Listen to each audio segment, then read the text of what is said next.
The wind howled across the Colorado ridgeline, flinging snow sideways against the weathered sign of the North Star Lodge. The wooden plaque swung on rusted hinges, its carved star barely visible beneath layers of fresh powder. Inside, Jack Sullivan stood alone behind the counter, his sleeves rolled to his elbows despite the chill.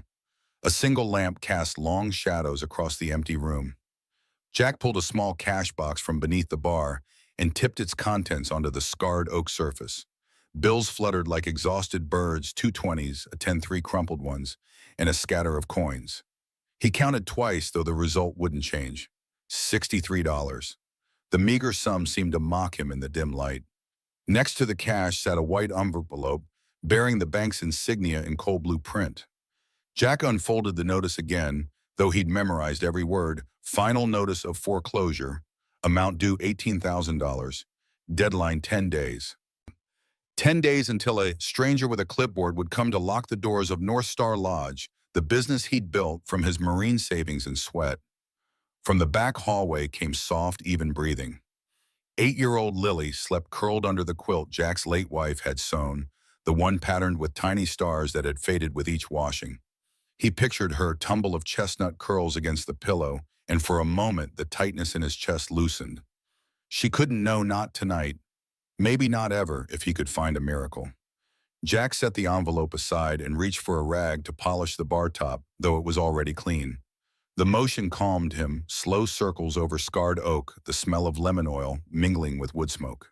The North Star had been his gamble after coming home from his second tour, a place for travelers and hunters, built on the promise that even in these mountains, people needed somewhere to gather. For a while, summer tourists and autumn hunting parties had kept it alive. But winters were merciless, and last October's freak storm had scared off the final wave of guests, damaging the roof and draining his repairs budget. The blizzard outside growled louder, rattling windows in their frames. Jack checked his watch, 11:47 p.m. Too late for customers, too early for surrender. His phone buzzed on the counter, a text from Madison Developers development manager. The company had been circling his property for months, eager to acquire the strategic mountainside location for their luxury resort plans. Just checking in on your decision, Jack. Our offer stands until your deadline. Let's not make this more difficult than it needs to be.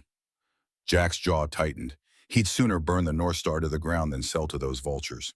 The lodge wasn't just timber and nails. It was his promise to Emily that he'd build something permanent after years of deployment, a legacy for Lily when cancer took her mother 3 years ago. His phone buzzed again. Remember, foreclosure records are public.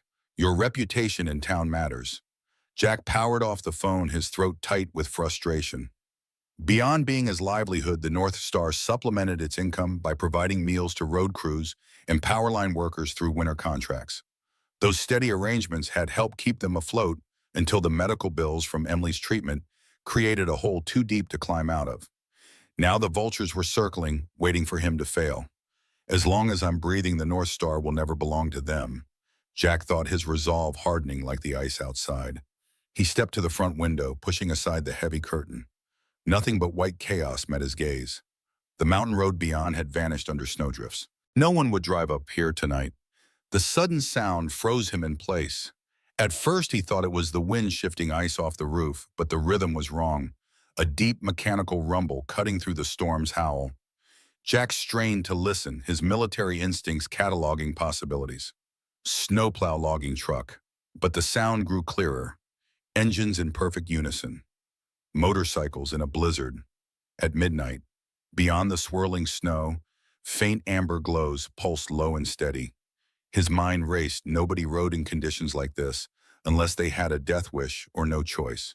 The glow sharpened into beams of light, cutting through the whiteout. 1, 2, 5. At least 20 headlamps formed a constellation of moving stars, each haloed by snow. Jack's pulse quickened.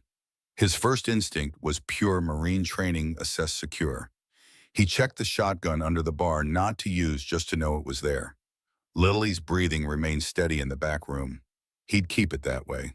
Through the frosted glass silhouettes emerged riders dismounting their thick jackets, dusted white helmets tucked under arms. At their center, a figure strode forward with unmistakable authority, long black coat whipping in the gale.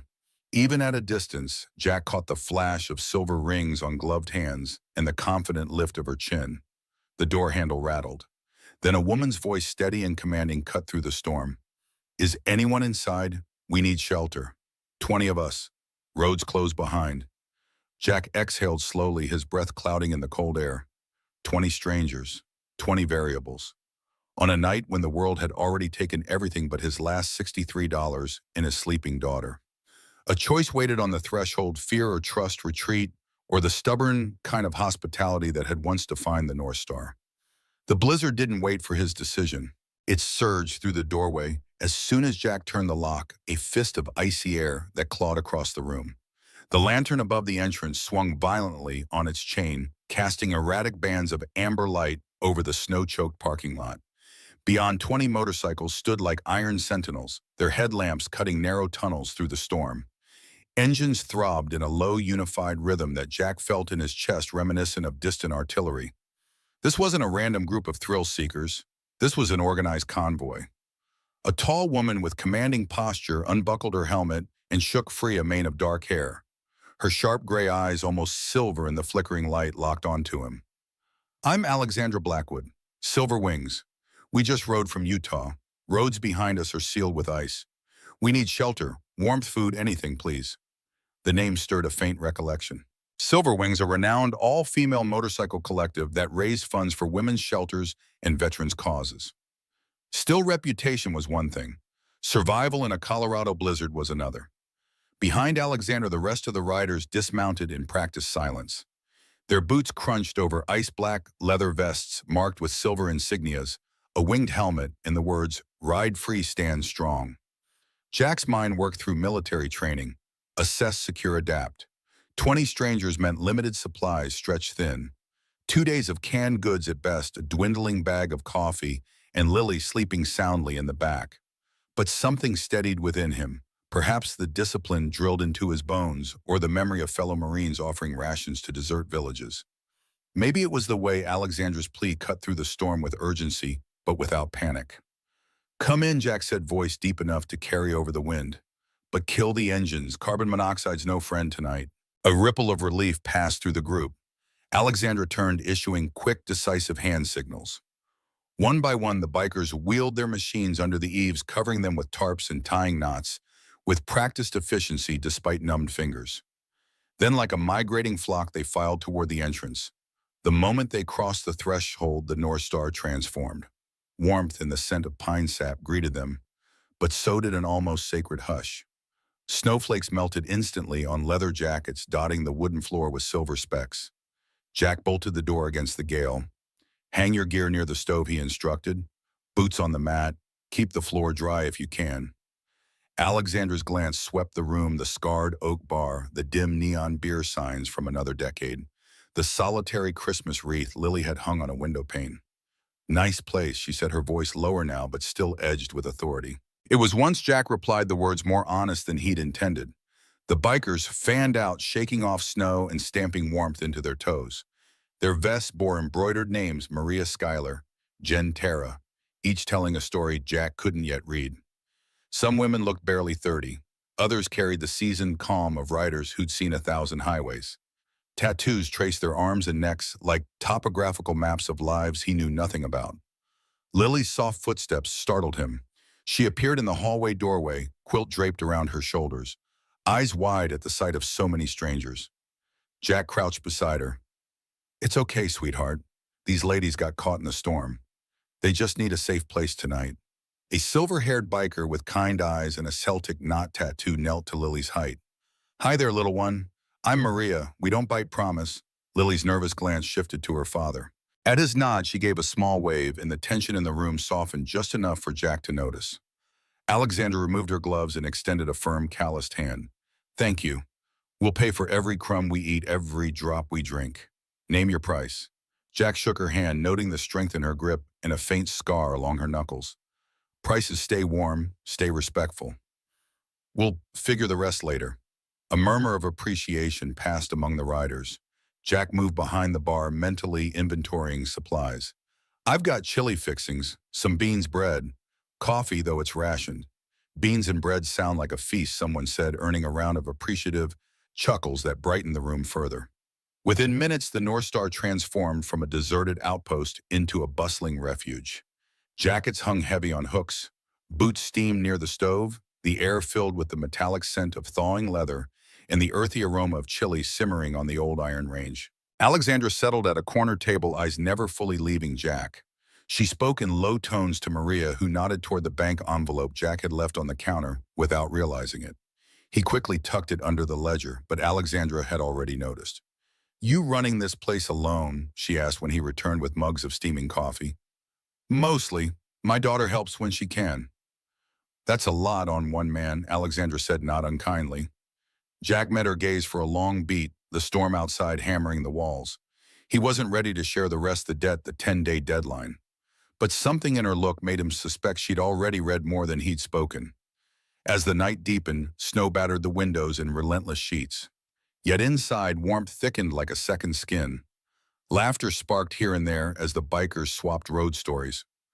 Lily, now fully awake and curious, perched on a stool, watching Jack ladle chili into bowls. Every so often, she whispered questions about tattoos or bikes, which the women answered with patience and smiles. Jack felt an odd sensation, a fragile peace, as though the storm had pushed an unexpected family onto his doorstep. He moved among the tables with quiet efficiency, refilling mugs, adding logs to the fire. Each action, simple and necessary, felt like a small stand against despair. Near midnight, when the last bowls were scraped clean and the wood stove glowed like a captured sun, Alexandra caught his eye again. There was curiosity there, but also a glint of something he recognized from long ago patrols, respect for a fellow soldier, even if she didn't yet know the details.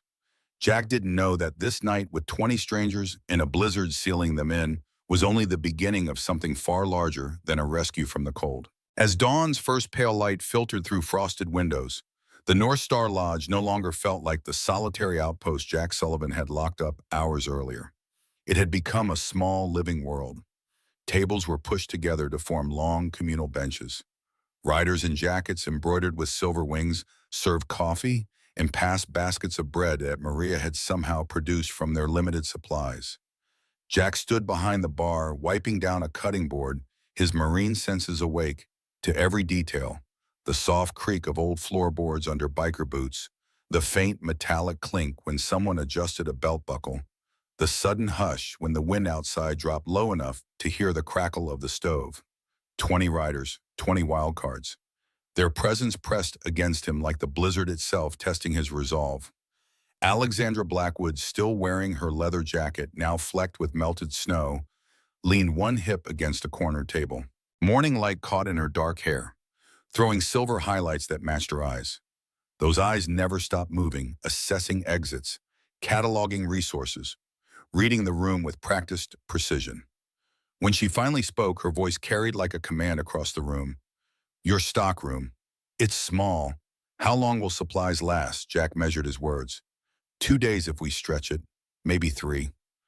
Alexandra nodded once as though she'd expected the answer. "Then we'll ration. We've lived lean before." A ripple of agreement moved through the group, nods, soft hums of assent. They trusted her. That much was clear. Still, Jack's fingers hovered near the phone on the back counter. He wasn't sure if the storm had killed the line. He wasn't sure whether calling for help would be wise or wasteful. What exactly would he say 20 iron-willed bikers had decided to turn his mountain bar into a temporary fortress? One of the younger riders, a freckled woman with a streak of electric blue in her hair, broke the quiet. "Boss, I could check the main road, see how bad it is," she offered, voice tinged with the eagerness of someone who preferred action to sitting still. Alexandra's eyes flashed. No one rides blind in a whiteout. The rider exhaled but obeyed. Discipline rippled outward again. Jack took the moment to step forward. "There's a generator out back. Old, but it'll keep the stove and a few lights if the power cuts. We'll need to clear the exhaust pipe before it ices shut. I'll handle it when the wind drops." "I'll come with you," Alexandra said immediately. Something in her tone left no room for polite refusal. Jack gave a short nod. "Suit up in 10. I'll gather tools." The other bikers exchanged glances but said nothing. Respect for their leader and maybe curiosity about this quiet ex-Marine kept them still. In the side room where the generator squatted under a sheet of rime, the storm hit like a living thing. Snow pelted their backs in wet, hard slaps. Jack crouched by the exhaust pipe chipping away ice, while Alexandra braced herself against the wall and scanned the tree line with the vigilance of someone accustomed to watching horizons. "You've done this before," she said over the howl of wind. Jack kept his focus on the wrench. "I've kept things alive in worse places. Military used to be." Alexandra tilted her head, sharp eyes narrowing. "Marine." Jack tightened a bolt until it squealed. "Something like that." Alexandra studied him a moment longer, but didn't press. "My father served in the Corps," she said finally. "Did 2 tours. Never came home from the second." The wind seemed to hold its breath. Jack met her gaze, the shared understanding, wordless and heavy. Then he gave a single nod. Respect between strangers who recognized the weight each carried. By the time they returned inside, a faint camaraderie had grown between them, quiet but unmistakable. Back in the bar, the atmosphere had shifted. With the generator humming and coffee reheating, the riders had rearranged furniture into a loose horseshoe around the stove. Lily sat cross-legged on the worn carpet, listening raptly as Maria spun stories of desert highways and meteor showers in Arizona. When Jack entered, every head turned slightly, as if gauging the man who had allowed them a measure of safety and warmth. It was Maria who broke the spell. "You run a fine ship, Captain," she said, lifting her mug in salute. Jack gave a small smile. Just a bar, trying to stay open. But the words tasted thin. The foreclosure letter in his pocket felt heavier than the wrench he'd carried. Alexandra returned to her corner seat and motioned for him to join her. He approached warily. "You didn't have to let us in," she said quietly. Most people would have bolted the door. Jack shrugged with a Marine's economy of movement. Leaving people out in that storm wasn't an option. Alexandra studied him for a long moment. "Not everyone thinks that way." Her words hung between them like a subtle challenge. Jack felt something stir, a faint tug he hadn't allowed himself in years, part respect, part curiosity. As the day wore on, the blizzard pressed harder against the old building. Wind moaned through the eaves.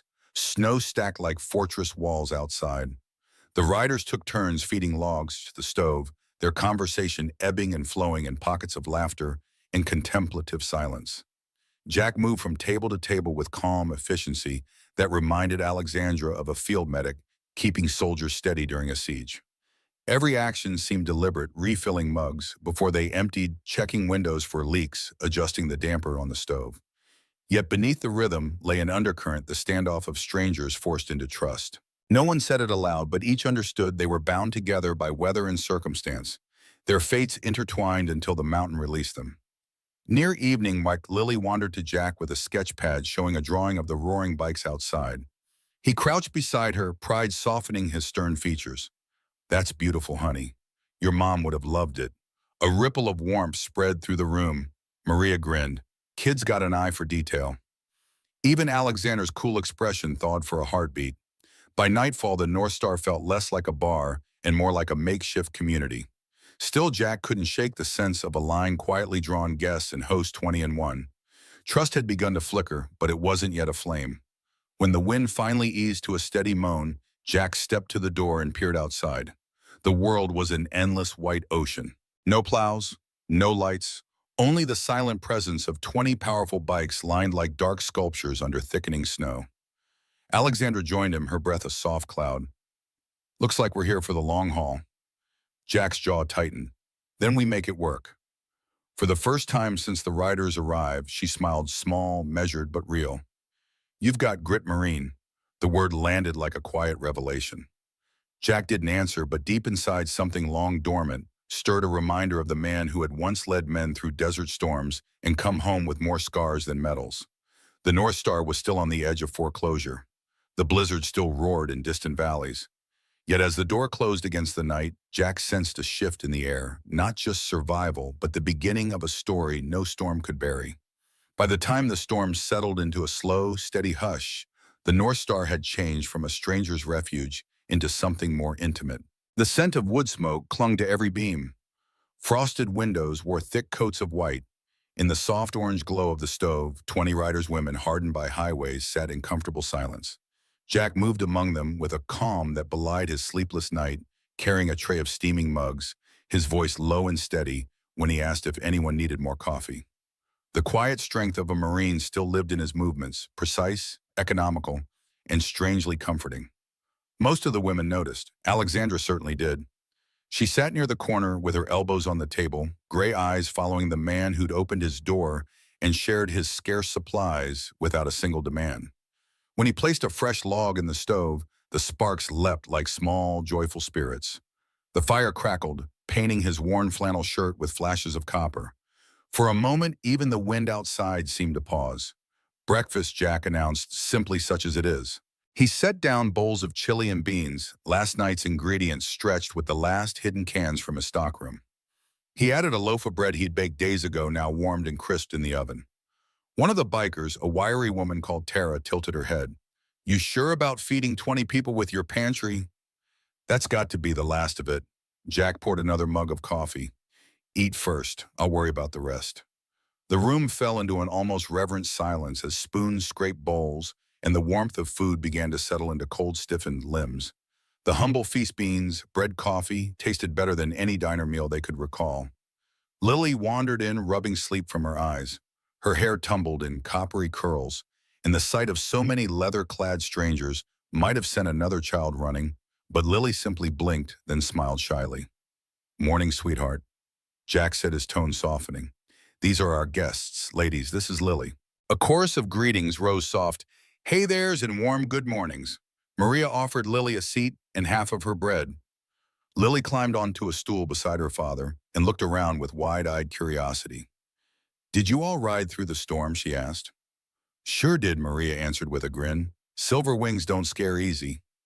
Lily giggled and the sound lightened something heavy in the room. Alexandra watched the exchange, her mind working. She had met plenty of men who wore toughness like armor, but Jack's steadiness was different. He didn't perform strength, he embodied it. There was no swagger, no attempt to impress, only quiet action, feeding, fixing, making sure every stranger was warm. After breakfast, Jack began tending to chores without prompting. He wiped tables, refilled the wood bin, and even mended a loose latch on the front door with a pocket tool. Each task seemed to carry its own silent message: "I will take care of what's in front of me." Alexandra rose to help, but he waved her off with a small, polite shake of his head. "Guests sit, guests help," she countered, but his half-smile disarmed any argument. Near midday, the storm outside slowed to a gentle drift. Through the fog glass, the bikes sat buried under soft mounds of snow, like sleeping beasts. Inside, time stretched easy. The women traded road stories, wild desert nights and Arizona music festivals in Texas, dawn rides along Oregon cliffs. Lily listened as though each tale was a bedtime story, her eyes bright with wonder. When Jack finally sat down with his own plate of reheated beans, Alexandra joined him. "You don't talk much about yourself," she said, stirring her coffee. "Not much to tell." Her brow arched. "I doubt that." He took a slow sip, buying time. "Served a while, got out, opened this place, tried to raise my daughter, right?" That all? Jack's gaze rested on Lily now, drawing with a stub of pencil one of the Silver Wings bikes. "That's all that matters?" Something softened in Alexandra's face. She thought of her own father, a Marine who'd written letters from overseas in the same spare sentences. She wanted to ask more, but she sensed the line he had drawn and respected it for now. As the day lengthened, small acts of generosity multiplied. Maria taught Lily how to fold paper into tiny motorcycles. Tara and Skylar shoveled a path around the generator shed to keep the vents clear. Someone found a deck of cards, and laughter rose from a corner table like warmth itself. Jack joined them only to refill mugs or adjust the stove. Yet his presence anchored the room like a steady bass note under a melody. The North Star, which only hours ago had felt like a fortress against debt and isolation, now pulsed with unexpected life. Still, in quiet moments, worry returned.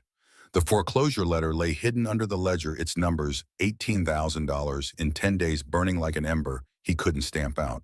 Each kindness he offered, every extra log, every second helping chip at dwindling supplies. But he would not turn away anyone who needed warmth. Alexandra seemed to sense this, catching him alone by the stove.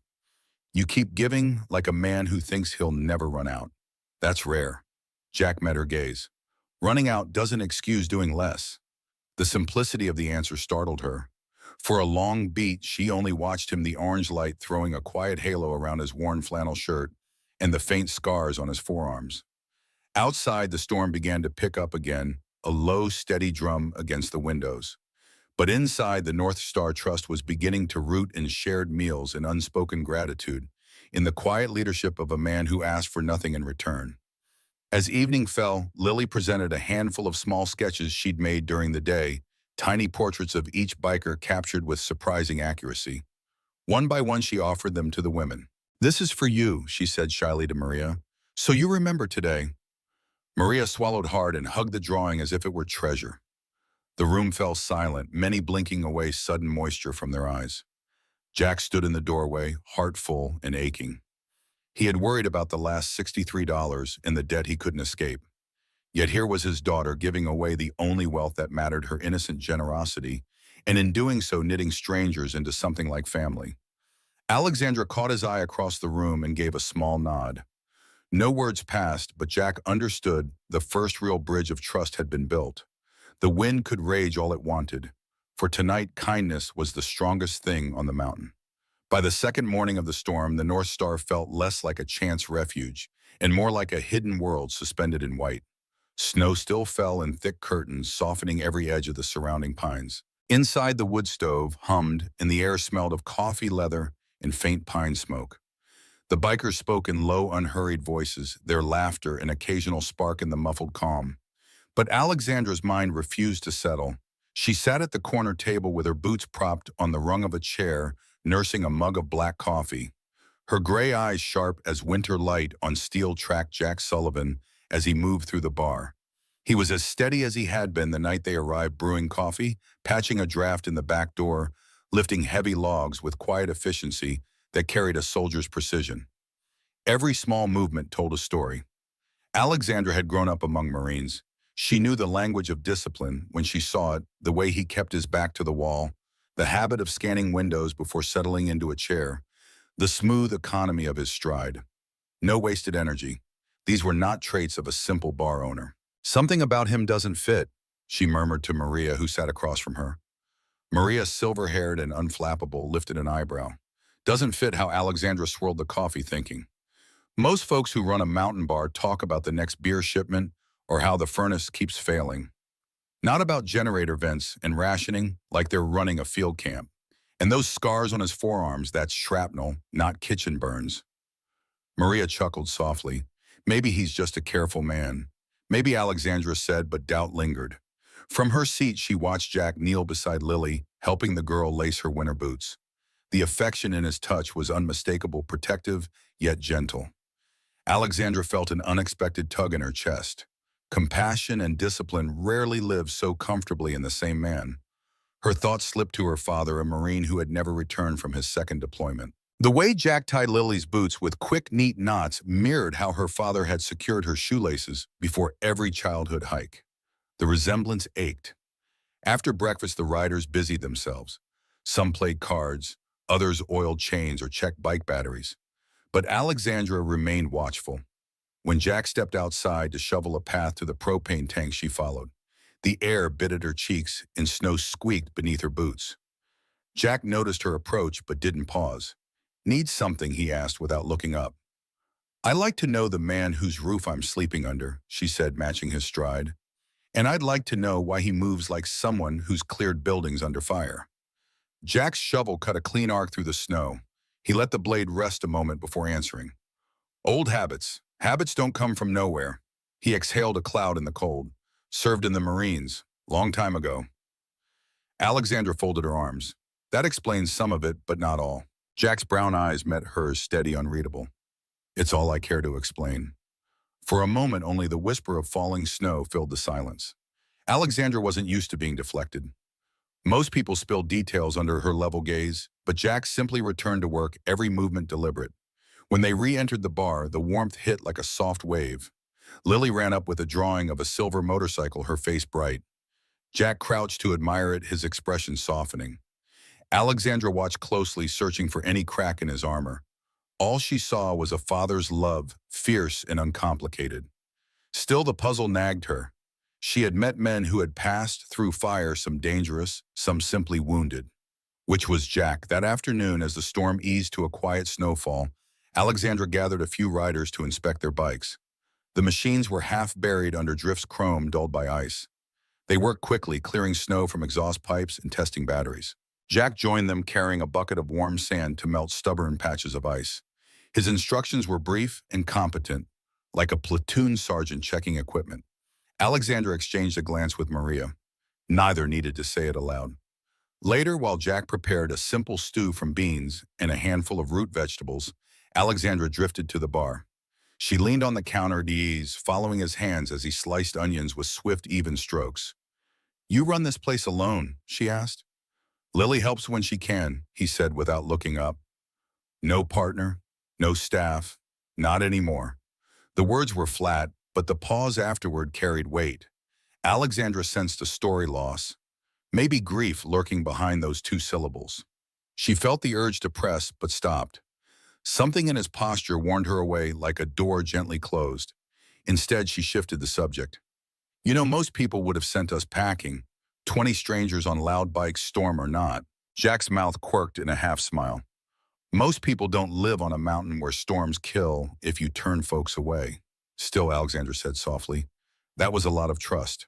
"Trust is how people survive," he replied. The simplicity of the statement struck her. It wasn't bravado, it was belief. As evening fell, the group settled around the stove with mugs of hot cider. Lily sat cross-legged on the floor, giggling, as Skylar taught her a biker card game. Maria recounted a desert ride under a sky full of meteors, the bar filled with a warmth that had nothing to do with temperature. Alexandra watched Jack from across the room. He leaned against the bar arms, folded, scanning the gathering with quiet satisfaction. The faint scar along his jaw caught the firelight, a reminder of battles she could only imagine. She felt a flicker of something unfamiliar, a mixture of admiration and curiosity that edged toward respect. Yet the mystery of him remained like a locked box. When Jack finally joined them near the fire, Maria raised a mug. "To our host, the quiet man who opened his door." A chorus of toasts followed, warm and sincere.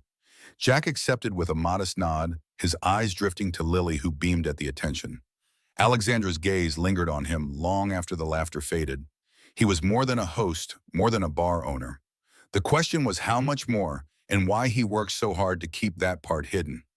Outside, the blizzard softened into a gentle, endless fall, like feathers from a giant pillow. Inside, unspoken currents deepened. Trust was forming, but so was Alexandra's determination to understand the quiet Marine who had turned a snowbound night into an unexpected sanctuary. She didn't yet know that the answer waited not in words, but beneath a single button of his worn flannel shirt, a secret etched in ink and scar tissue, soon to change everything. Night settled over the mountains like a heavy wool blanket. Outside, the blizzard that had once screamed now murmured in softer tones, but the cold cut deeper than ever. Inside, logs hissed and popped in the stove, sending waves of heat that mingled with the scent of pine sap and slow-cooked beans. Jack stood at the hearth, sleeves rolled to his elbows, carefully stacking new firewood. The room behind him glowed with an almost festive warmth. Mugs of steaming cider on tables. Soft laughter from bikers swapping road stories. Lily drawing elaborate swirls of snowflakes and motorcycles on a scrap of paper. Alexandra watched from her corner seat, eyes narrowed in quiet thought. For 2 days she had studied this man, his precise movements, his unshakable calm, the scars on his forearms. Her instincts, honed by years of leading silver wings across unpredictable highways, told her he was more than a bar owner with a gentle heart. But he had offered only hints, served a while old habits. The fire snapped, scattering embers. Jack leaned forward to add another log. As he did, his worn flannel shirt shifted, and for an instant the top button strained open. A triangle of skin, bronzed by sun and scarred by time, caught the firelight. Alexandra's gaze sharpened. Beneath that glimpse of skin, something darker curved in bold lines. Ink. She rose without thinking. The room's laughter dimmed behind her as she crossed the floor boots, silent on the pine boards. Jack didn't notice her approach, his focus on the stove. When she reached him, the warmth of the fire washed over her face. "Careful," she said softly. "That one's not set right." He turned, surprised but calm. "Thanks, almost done." A loose ember popped, and instinctively Alexandra stepped closer. Her hand brushed his shoulder as she reached to steady a log that threatened to roll. The motion was natural, almost protective, until her fingers brushed the soft edge of his shirt collar and felt the rough texture of something beneath. For a heartbeat, she hesitated. Then with a gentle tug meant to free a caught fold of fabric, she lifted the top button and shifted the collar aside. What she saw made her breath catch. Across Jack's left chest, a sprawling tattoo blazed in black and scarlet ink, the emblem of the United States Marine Corps. The eagle globe and anchor were rendered with striking artistry. Above the crest, the words Semper Fidelis arched in bold serif script. Below, the faint outline of a combat ribbon seemed almost alive under the flicker of firelight. Alexandra's hand froze midair. Her gray eyes widened. Every sound in the room seemed to fall away, cards mid-shuffle, conversations half finished. Only the soft hiss of the fire and the muted breath of the storm outside remained. Jack straightened, realizing too late what had happened. His instinct was to step back, but Alexandra's stunned expression rooted him in place. The silence spread like a wave. One by one, the silver wings turned to look. Conversations died. Even Lily, sensing the shift, lowered her pencil and stared. Alexandra finally found her voice, but it came out as a whisper. Marine Corps. Jack held her gaze steady and unflinching. Once, a long time ago, Maria, who rarely showed surprise, exhaled a low whistle. That's no casual tattoo. That's a lifetime. The air in the room changed, charged with something between reverence and awe. The women who had spent years defying stereotypes of fragility now looked at Jack with new understanding. Alexandra's mind flashed with images, her father's crisp uniform, the folded flag handed to her family, the long nights wondering what courage and sacrifice had truly meant. The same emblem now marked the chest of the quiet man who had sheltered them without question. You never said she managed. You never asked, Jack replied, his voice even, but not cold. Alexandra's throat tightened. That emblem, it's my father's world. He was a Marine. He never made it home. Something softened in Jack's eyes. He reached for his button but paused, as though understanding that the truth finally visible deserved a moment in the open. I'm sorry for your loss, and I thank him for his service. A long breath passed through the room like the collective exhale of 20 riders who suddenly felt they were in the presence of something larger than themselves. The questions came slowly, respectfully. How many tours? Maria asked. 2 in the Middle East, Jack answered, keeping his tone level. Recon unit, hard years, good men. Why leave it behind? Another biker ventured. Jack's gaze drifted to Lily, who sat cross-legged with wide, serious eyes. I had someone who needed me more than the Corps. When my wife passed, he swallowed, once steadying himself. Lily was 3. I came home for good. The words landed heavy and gentle all at once. The bikers, many of whom carried scars of their own lost parents, broken families, roads that stretched into lonely distances, felt the truth settle deep. Alexandra's eyes softened, her earlier suspicion melting into something else entirely. Respect, yes, but also connection. You fought for a country that sometimes forgets its fighters, she said quietly. And now you're fighting for this place. For her, Jack offered a small nod. The mission just changed. The room slowly found its breath again. Conversations resumed, but at a lower register, no longer the casual chatter of strangers, but the thoughtful sharing of people who had glimpsed one another's deepest truths. Lily slipped from her stool and padded to her father's side. Without a word, she climbed into his arms. Jack held her close, the Marine emblem still visible, glowing faintly in the firelight, like a quiet vow. Alexandra looked at him, then at Lily, and felt a warmth spread through her chest. She thought of Silverwing's own mission, protecting women on the road, offering shelter to those cast aside. Maybe their paths had crossed this night for more than mere survival. Finally, she spoke, her voice steady. Semper Fidelis. She said the Latin words always faithful, ringing with new meaning. Jack met her eyes and returned the phrase softly, like a promise. The storm outside moaned and shifted, but inside the North Star something unshakable had formed. Not just trust, kinship. The Marine's tattoo, revealed almost by accident, had become a beacon binding a band of wandering bikers and a quiet father into a single unexpected company. And though no one could name it yet, they all felt the same quiet certainty. This night marked the beginning of a bond that would outlast the snow, the mountain, and even the debt waiting in a bank envelope under the bar. The North Star Lodge seemed to breathe differently after the revelation of Jack's Marine Corps tattoo. It was as if the fire in the stove had grown a second heart, pulsing warmth and quiet respect into every corner. The storm outside had slowed to a ghostly whisper, the world wrapped in deep winter silence. But inside, the air vibrated with something new. kinship. Dawn filtered through frost-covered windows as Alexandra Blackwood knelt before the old ham radio she'd retrieved from her saddlebags. Her slender fingers adjusted knobs with practiced precision, the static crackling like distant campfires.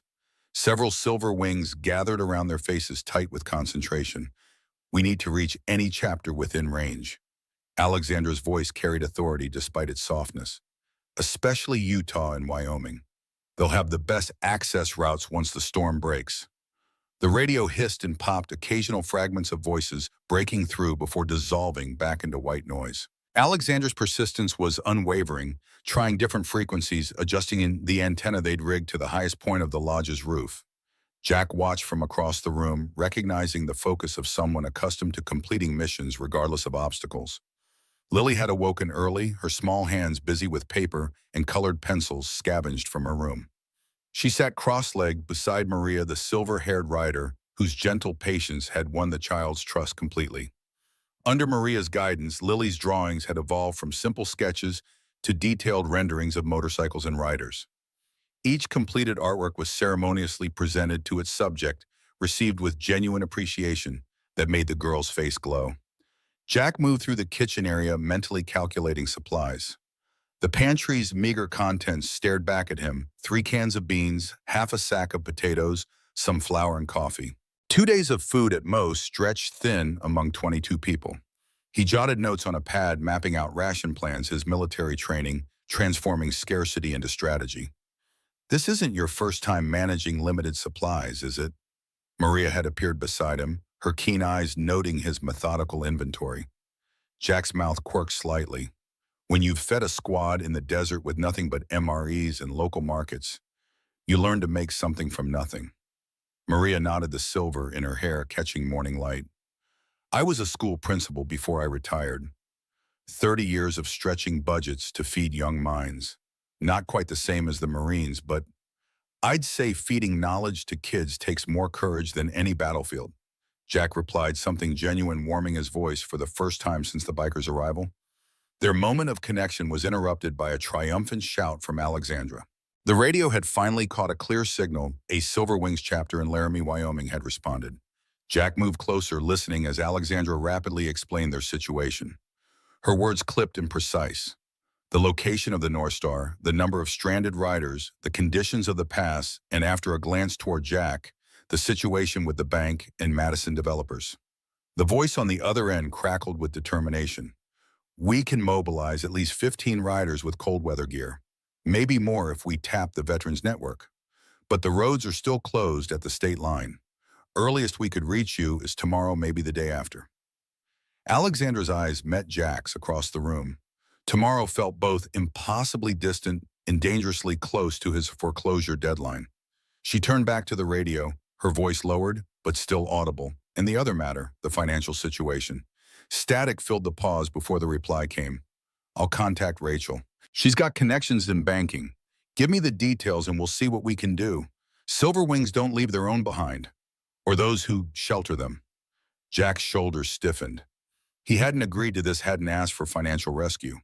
Pride warred with practicality as he turned away, busying himself with stoking the fire. The flames leapt higher, throwing his shadow large against the wall, while 20 pairs of eyes tracked the silent battle playing across his features. Alexandra finished her transmission and approached Jack slowly, respecting the boundary of his silence. "You're angry," she stated simply. "I don't need charity. Good, because I'm not offering any." Alexandra's voice had the edge of steel wrapped in velvet. "What I am offering is alliance. There's a difference." Jack met her gaze, the Marine in him recognizing a fellow commander. "I've fought my own battles for 8 years, since Emily died, since I hung up the uniform. I'm still standing. And now you're facing foreclosure with a child to protect and 20 strangers to feed," Alexandra countered. "No Marine ever won a war by refusing reinforcements. That's not courage, that's pride. And pride makes for poor armor when the enemy's at the gate." The room had gone silent, the other riders pretending not to listen while absorbing every word. Even Lily had paused, her drawing eyes wide with the intuitive understanding of children who recognize when adult worlds are shifting. Several bikers had gathered near the windows, their postures alert as they tracked something moving outside. A vehicle's engine growled in the distance, different from their motorcycle's, heavier, more aggressive. Jack moved to the window, wiping frost from the glass with his palm. A black Jeep Cherokee with oversized tires was forcing its way up the snow-covered road chains, biting into ice. "Looks like your enemies arrived early," Alexandra murmured, stepping beside him. Richard Coleman. Jack's jaw tightened. Madison Developers' attack dog. The man had been harassing him for months, each offer for the property lower than the last, each deadline tighter. The foreclosure wasn't just bad luck, it was engineered pressure designed to force Jack's hand.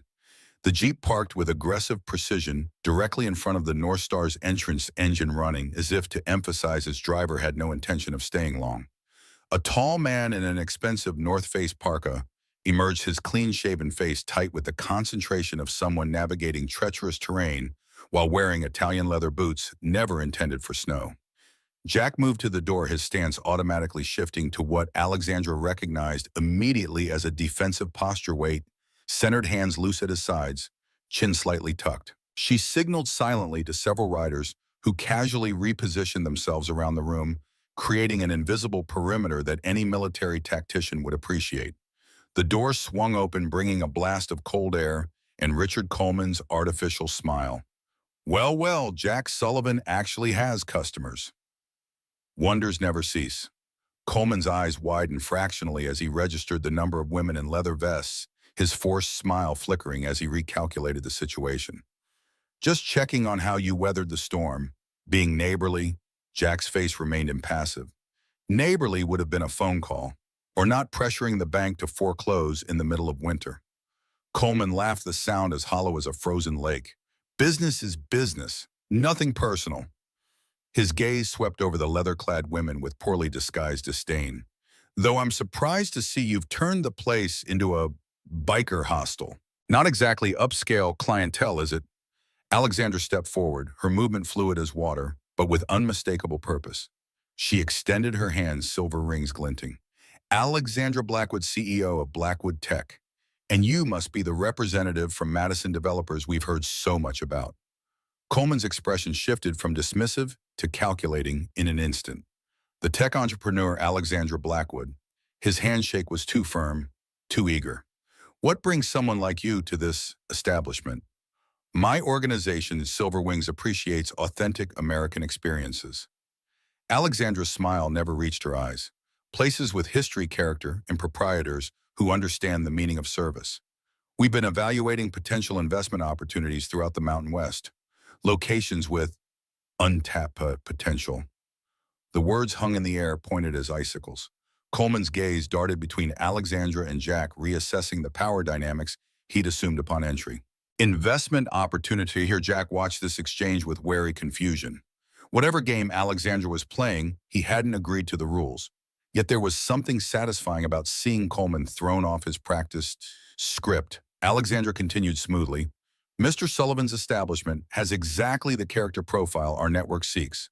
Authentic, veteran-owned, community-centered. We're quite interested in what it might become with the right partnership structure." Coleman's smile returned sharper now. "Well, that's fascinating timing, considering the property's current financial challenges. Perhaps we should discuss possible arrangements. Madison Developers is always open to creative solutions." He reached into his parka, extracting a business card held between two manicured fingers. "My direct line. Call me when you're ready for serious discussion." Alexander accepted the card with practiced indifference. "Of course. Though, I should mention, we're also investigating certain development companies in the region. Due diligence, you understand. We like to know who else might be operating in our potential investment zones." Her smile tightened. "And how they operate." Something flickered across Coleman's face, uncertainty, perhaps concern. "Well, I won't interrupt your gathering. Just wanted to check that everything was functional after the storm. The foreclosure proceedings continue as scheduled, Jack. Unless, of course, something changes." He glanced pointedly at Alexandra before turning toward the door. When the Jeep had disappeared back down the mountain road, leaving nothing but exhaust clouds hanging in the cold air, Jack turned to Alexandra, his expression a storm of its own. "What exactly was that? I don't need you making promises about my property." "I didn't promise anything," Alexandra countered calmly. "I created doubt and bought time. Men like Coleman operate on certainty, The certainty that you're desperate, isolated, and without options. I simply introduced variables he didn't expect. Several riders had clustered around Tara, the youngest Silverwing, with electric blue hair streaks, who was furiously typing on a slim laptop. Her fingers flew across the keys, eyes narrowed behind blue frame glasses. Madison Developers has quite the reputation, she announced to the room.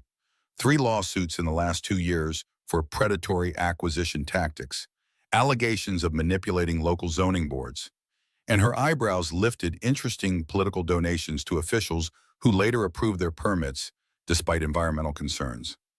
Alexandra nodded as if this confirmed suspicions.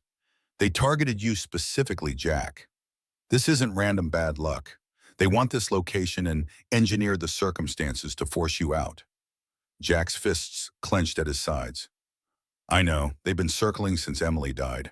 Started friendly, got less so when I refused to sell. He glanced toward Lily, still absorbed in her drawing, seemingly oblivious to the tension vibrating through the room. The debt is real enough, though. Medical bills, repairs after last year's storm damage. The bank's not wrong about what I owe. Maria had joined them, her calm presence a counterpoint to the gathering storm of anger and determination. Jack, she spoke gently. Sometimes the bravest thing a warrior can do is accept the help of allies. That's not weakness, it's wisdom. Jack looked at the 20 women who had transformed from strangers to something else entirely in less than 48 hours. Their faces reflected a resolve he recognized from his time in uniform, the unspoken pact among those who understood that survival sometimes depended on trusting others to have your back.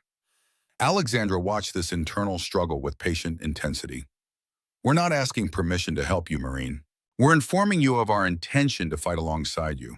The decision isn't whether to accept help, it's whether you'll stand with us or waste energy pushing us away while we help you anyway.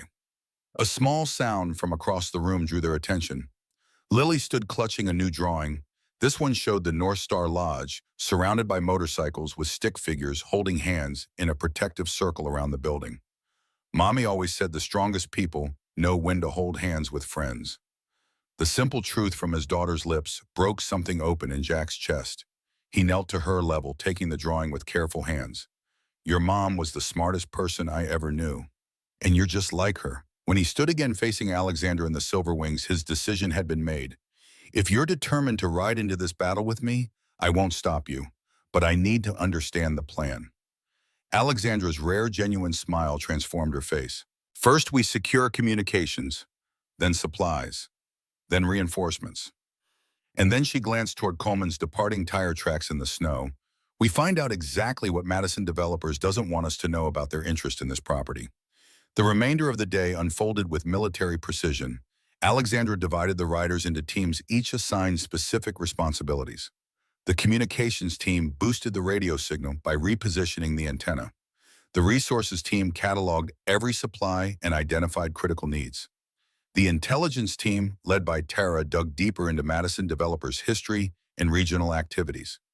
Jack found himself impressed despite his lingering reservations.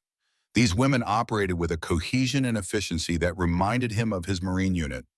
They moved with purpose, communicated clearly, and anticipated problems before they arose. By mid-afternoon, they had a comprehensive situation assessment and the beginnings of a strategic response. Not every Silverwing was immediately on board. A heated discussion erupted when Alexandra outlined her intention to mobilize resources from multiple chapters to address Jack's financial situation. This isn't what Silverwings was built for, Skylar? Argued, her voice sharp with concern. We support women and crisis veterans with specific needs, not random businesses that made bad financial decisions. Alexandra's eyes flashed. First, nothing about Jack's situation is random. He's being deliberately targeted. Second, he's a decorated Marine who opened his doors to 20 strangers in a blizzard without hesitation. And third, she stepped closer to Skylar, her voice lowering. This is exactly what my father would have done. The Marine who inspired Silverwings in the first place. The challenge hung in the air between them. Skylar held Alexandra's gaze for a long moment before finally nodding. Your call, boss. I'll back your play, but not everyone in the organization will understand this detour from mission. It's not a detour, Maria interjected softly. It's an extension. Her weathered hand smoothed her Silverwings vest.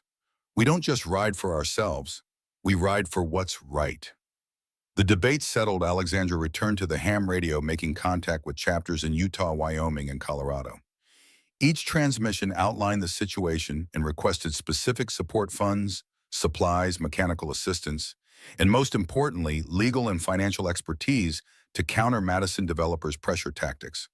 With each successful contact, a map on the wall grew more detailed, marking the locations of responding chapters and their estimated arrival times once the roads cleared. Jack watched this mobilization with growing amazement, the realization dawning that what had begun as a chance encounter in a blizzard was evolving into something that felt remarkably like a military campaign. "I never expected this kind of response," he admitted to Alexandra as they studied the map together. 20 women stuck in a storm, I can understand. But this, he gestured to the markers representing over 100 riders preparing to converge on the North Star. "This is something else entirely." Alexandra's expression softened. "You recognized my father's Marine Corps values when I told you about him. Now you're seeing mine. I built Silver Wings on the principles he lived by: loyalty, honor, courage. We don't leave people behind, especially those who've sacrificed for others." A sudden commotion near the front windows interrupted their conversation. Tara called out with urgency. "Weather report just came through on emergency bands. Another storm system is moving in fast. Smaller than the first, but it's going to drop another foot of snow before morning." Jack moved quickly to the window, studying the horizon where dark clouds were already gathering against the afternoon sky. The news complicated everything. Additional snow would further delay any arriving reinforcements, stretch their dwindling supplies, and increase the risk of power failure. "How's our generator fuel?" he asked mine, already calculating alternatives. "Half tank," Skylar reported. "Maybe 12 hours at current usage." Jack's decision was immediate. "We cut power use to minimum. Heat only in the main room, one light, cooking only when absolutely necessary." He turned to the group, his Marine Command presence emerging naturally. "We need to consolidate everything in here. Sleeping arrangements near the stove. Body heat will help conserve fuel. Water from melted snow stored in every available container." The riders moved without question, recognizing the voice of experience. Jack continued issuing directions, each instruction clear and purposeful. They would weather this second storm through discipline and preparation. As the group reorganized the lodge's main room, Alexandra intercepted a radio transmission that sent a chill through her that had nothing to do with the approaching storm. She motioned Jack aside, her expression grave. "That was our contact in town. Coleman's been at the bank all afternoon. He's pushing to expedite the foreclosure process, trying to move it up before any help can arrive." Jack's face hardened. "Can he do that?" "Legally, maybe not. But he's got leverage with the bank president, golf buddies apparently. He's painting a picture that you're converting the property to some kind of unauthorized biker compound. Using us as evidence, you're violating zoning regulations." The manipulation was as clear as it was infuriating. Coleman had seen Alexandra's interest as a threat and was moving to cut off any possibility of rescue. Jack paced the length of the bar, mind racing through diminishing options. Even with the Silver Wings support network mobilizing, they couldn't outrun a fast-tracked foreclosure. Alexandra watched him process this setback, noting the way his shoulders remained squared, despite the weight bearing down on them. Her phone buzzed, a rare signal getting through the storm. The message was from her company's legal department, responding to her earlier inquiry about Madison developers. Her sharp intake of breath drew Jack's attention. "What is it?" Alexandra held up the phone, her expression fierce with discovery. "County records. Madison has been buying up properties all along this ridge. 6 acquisitions in the last year. And there's a filing with the State Environmental Office for a major development project, a luxury resort complex. But they're missing a crucial access point for their main entrance." She zoomed in on the property map. "Your property, Jack. The North Star sits exactly where they need their grand entrance to be." Understanding dawned across Jack's features. "That's why the pressure. That's why the rush. Without this land, their entire project design fails. And they'd rather force you into foreclosure than pay what the property is actually worth." Alexandra concluded, the pieces fitting together. "They're not just being opportunistic, they're being predatory." This revelation reverberated through the room as other riders gathered to examine the evidence. The abstract concept of a financial deadline had transformed into something more tangible, a deliberate attempt to steal not just Jack's business, but his home and future. As if responding to the mounting tension inside, the storm outside intensified.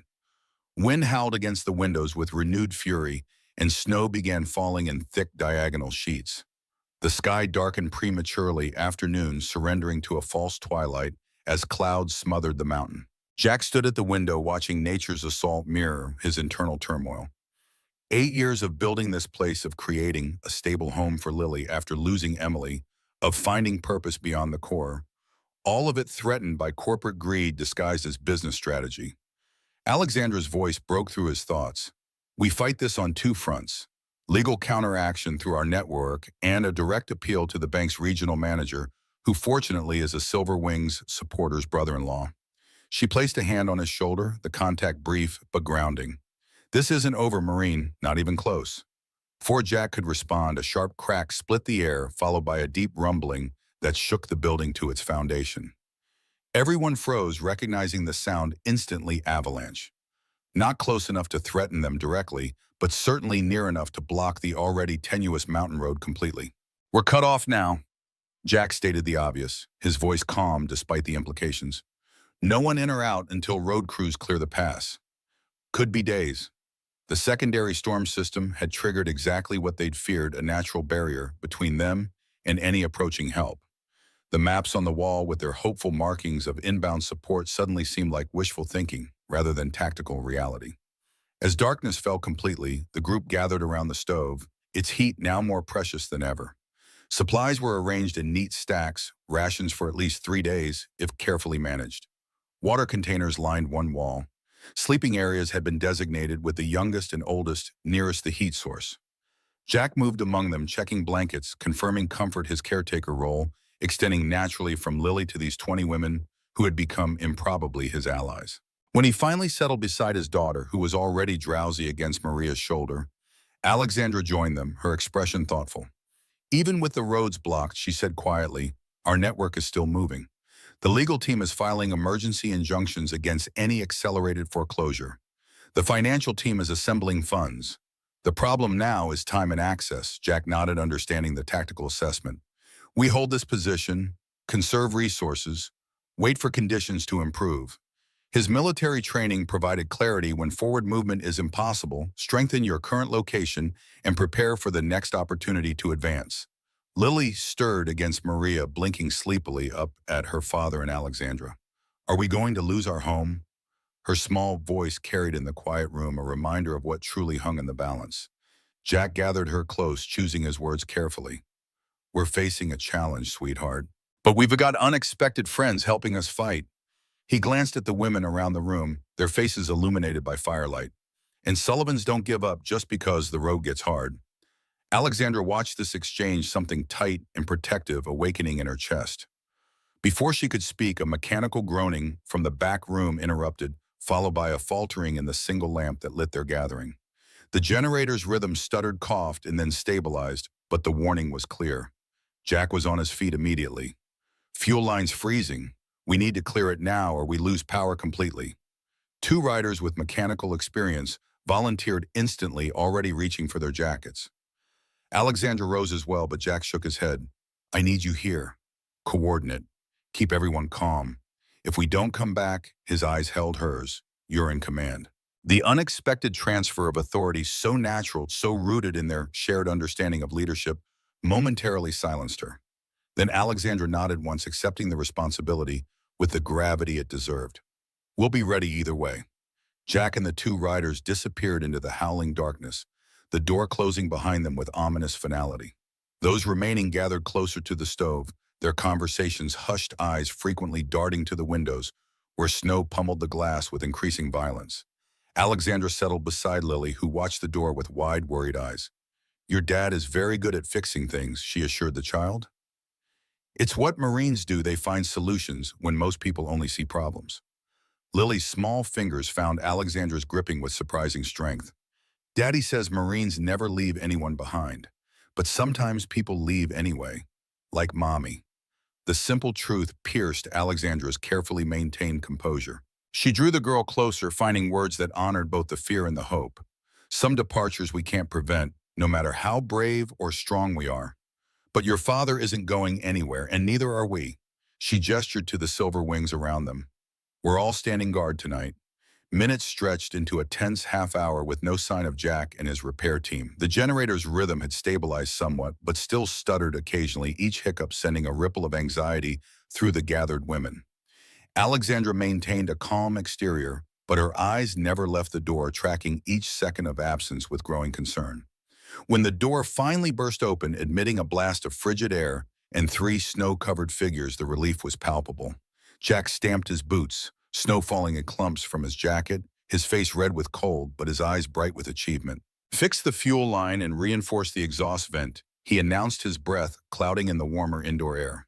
We should be good until morning at least. What had seemed like a simple repair had clearly been a battle against elemental forces. The three returned with minor injuries, a scraped knuckle, a bruised shoulder from slipping on ice. But their success had secured the one thing the group couldn't survive without: heat. As the night deepened and the storm continued its assault on the mountain, the North Star's main room transformed into an impromptu camp. Sleeping forms huddled in borrowed blankets, boots and jackets serving as pillows. Lily had fallen asleep against Jack's side, her small face peaceful despite the chaos of their circumstances. Alexandra and Jack remained awake, speaking in low voices by the stove, their conversation a mixture of tactical planning and more personal revelations. Why a tech company CEO rides with silver wings isn't the usual career path, Jack observed, stoking the fire with careful precision. Alexandra's smile was faint but genuine. I built Blackwood Tech from nothing after my father died, coded the first prototype in my apartment while working two other jobs. When success came, it came fast, too fast. I found myself in board meetings with men in expensive suits who'd never missed a meal or wondered if they'd have a home next month. She stretched her hands toward the fire's warmth. I needed to remember what was real. The road does that. The women who ride with me, they're the most authentic people I know. Jack nodded, understanding more than she might have expected. The Corps gave me that reality stripped to its essentials. Who stands beside you when everything goes to hell? Who shares their last water? Who carries the extra weight when your legs are giving out? They fell silent, recognizing in each other a similar search for meaning beyond society's comfortable illusions. The storm outside battered the lodge with renewed fury, but inside something equally powerful was building, an alliance forged in shared values and mutual respect that transcended their brief acquaintance. Dawn arrived gray and grudging, offering little respite from the storm that had raged through the night. Jack woke first, military habits persisting despite exhaustion. He checked the generator, confirmed their remaining fuel, and started coffee with the last of their grounds. The rich aroma gradually roused the others from uneasy sleep. Alexandra joined him at the window, where they silently assessed the transformed landscape. Snow had drifted against the lodge's walls in some places, reaching halfway up the windows. The motorcycles were completely buried, only the tallest handlebars visible above the white expanse. The mountain road had vanished entirely beneath fresh powder, at least 2 feet deep. How bad, she asked simply. Bad enough, Jack replied. No traffic getting through this until county plows make it up. Could be another day. Maybe 2. Alexandra processed this with the calm of a leader accustomed to adjusting plans mid-execution. Our supplies, Jack's assessment was equally direct. Food for 1 more day if we stretch it. Generator fuel for maybe 12 hours. After that, it's the fireplace and whatever we can scavenge. The stark reality of their situation hung between them, neither sugarcoating the challenges ahead. They had weathered one storm only to face another, with dwindling resources and increasing pressure from both natural and human adversaries. And yet, as they turned from the window to face the room where Lily was helping Maria distribute the last of their bread for a simple breakfast, both felt something that defied logical explanation. Not quite hope, but its more battle-tested cousin, determination.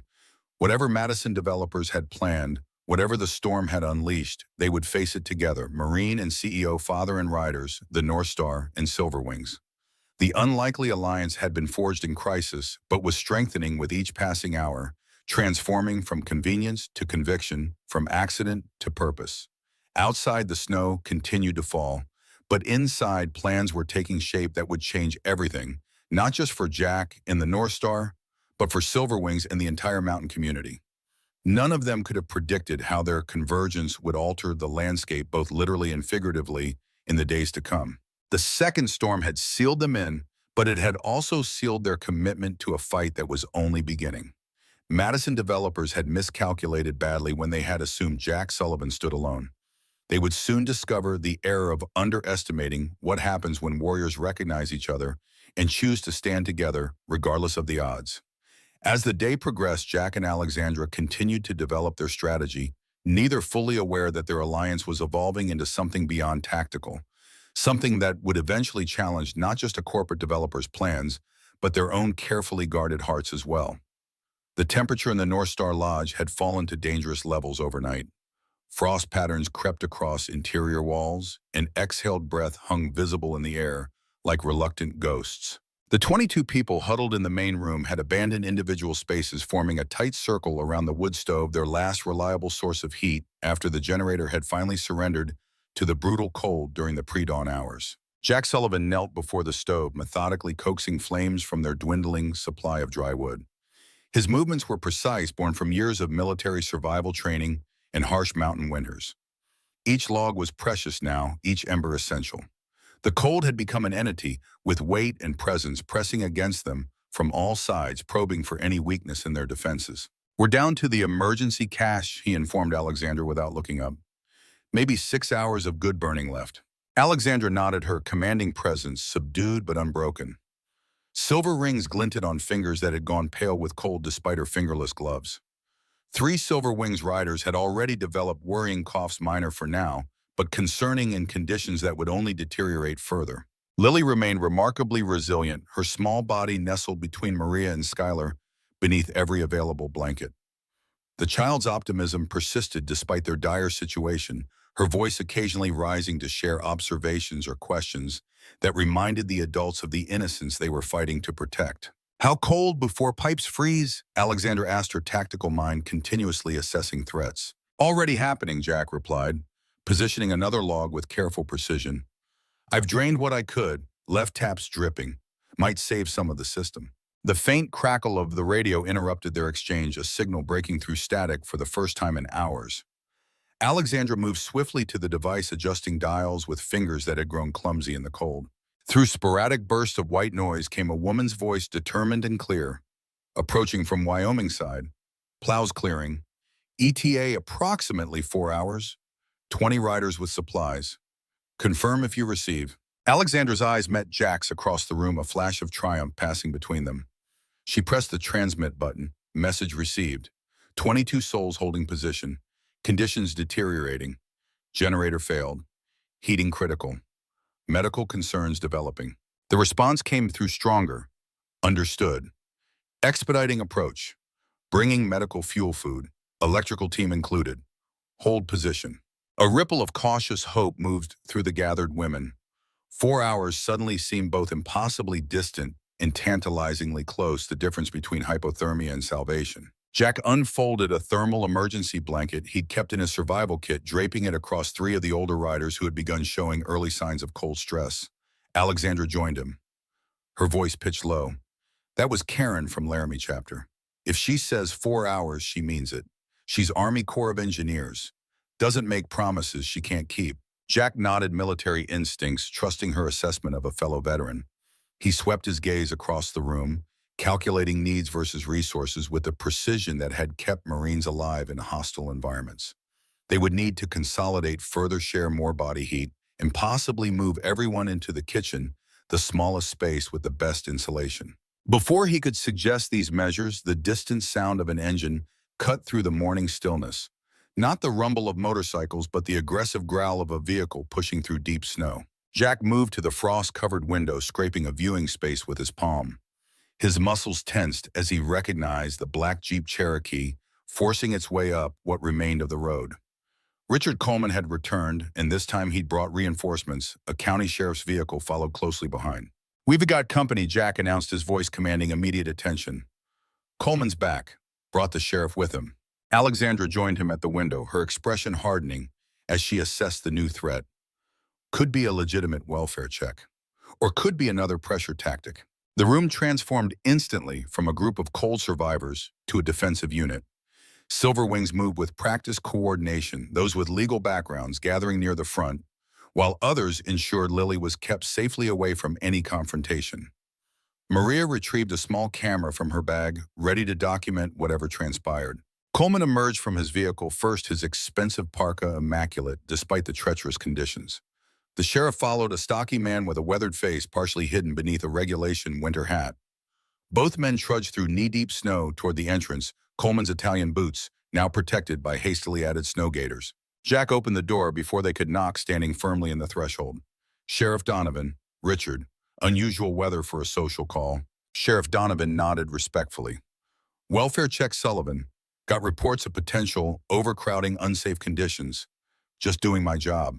Coleman's artificial smile appeared, though it failed to reach his eyes. We're concerned about code violations, Jack. All these motorcycles, all these guests. The property isn't zoned for commercial lodging.